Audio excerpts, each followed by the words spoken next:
Buenas tardes compañeros, soy Ana Valentina Telles y este video quiero reflexionar sobre una pregunta que me parece muy importante en la enseñanza del inglés, y es ¿qué pasa cuando el inglés en la escuela se enseña sobre todo como una herramienta para el empleo, la competitividad o el mercado global, y pues no tanto como una posibilidad para leer críticamente el mundo?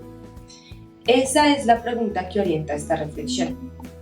Lo que quiero hacer es primero problematizar esa visión instrumental del inglés, segundo pensar cómo esa lógica puede cuestionarse desde la pedagogía crítica, y tercero proponer una pequeña acción pedagógica articulándola con las ideas de Gritos, grietas y siembras de Catherine Walsh.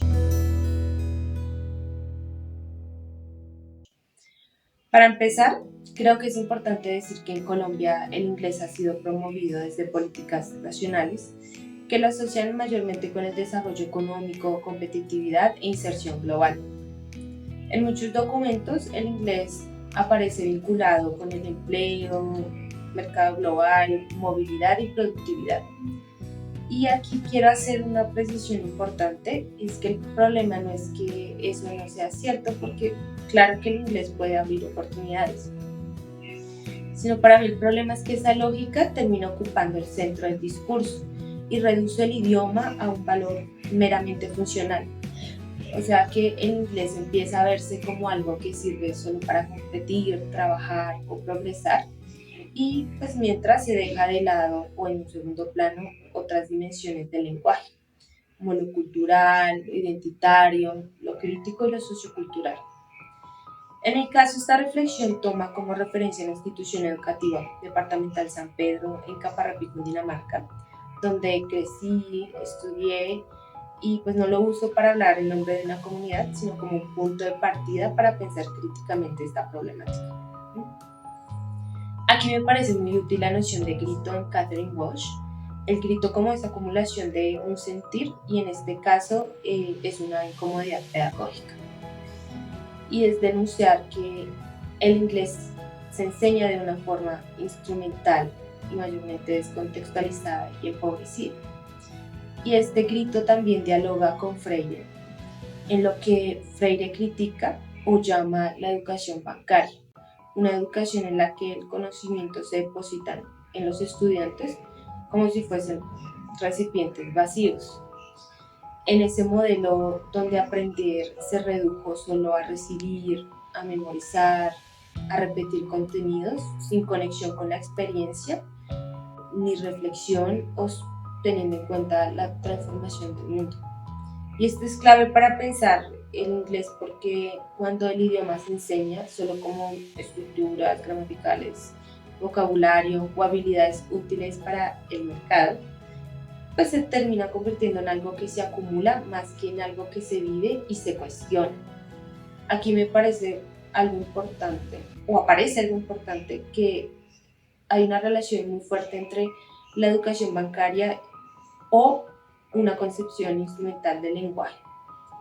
En ambos casos, el lenguaje deja de ser una herramienta para pensar y comprender el mundo, y pues se convierte en un recurso técnico que simplemente se adquiere para cumplir una función.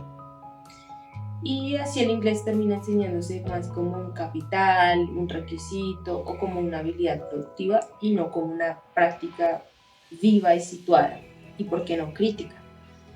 En esa misma línea quiero mencionar al profesor Peláez Henao, que señala que las políticas en Colombia han enfatizado lo utilitarista del inglés y han opacado su dimensión intercultural.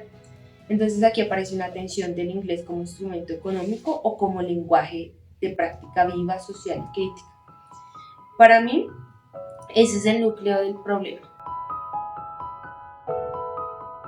Ahora bien, no basta con denunciar este problema, sino que aparece la idea de la grieta.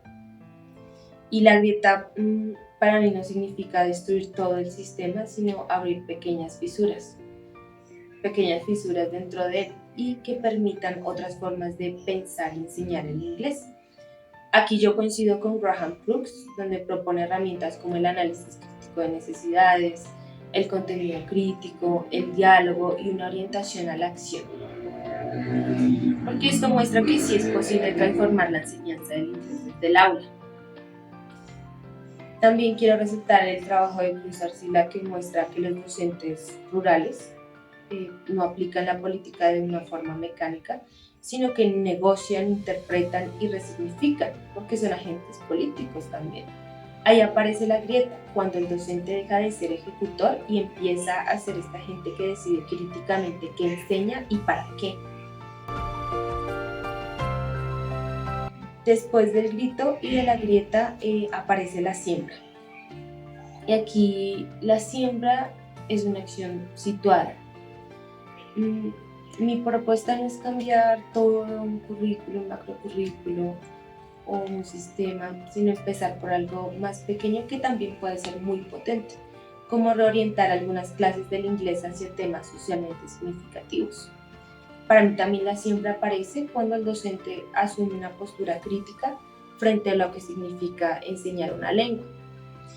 Es decir, cuando deja de ver el inglés solo como un sistema de estructuras o habilidades útiles y empieza a pensarlo como una práctica para interpretar el mundo.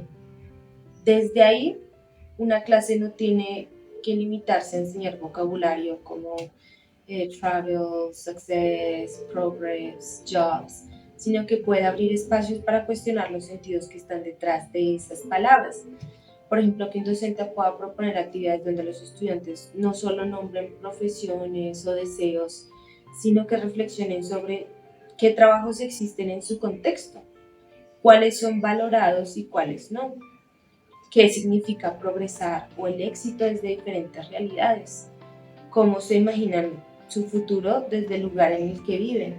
Y aquí el inglés no desaparece, sino que sigue estando presente, pero ya no como un fin en sí mismo, sino como un medio para pensar críticamente la realidad. Y eso es justamente una forma de agencia docente. Ahora, por supuesto, hay desafíos. Están los estándares, los materiales rígidos y poco contextualizados, 2 horas de inglés a la semana, y la idea de que el inglés es algo instrumental y no crítico, pero también hay oportunidades. Por ejemplo, que el inglés puede volverse más significativo, puede conectar con la experiencia de los estudiantes, abrir espacios de diálogo y de pensamiento crítico.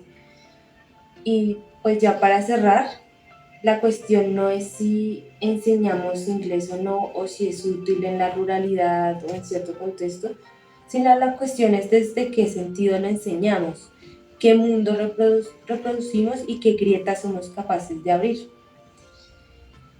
No es dejar el idioma, sino devolverle su potencia como lenguaje, como diálogo y como una lectura crítica del mundo. Y eso es todo, compañero. Muchas gracias.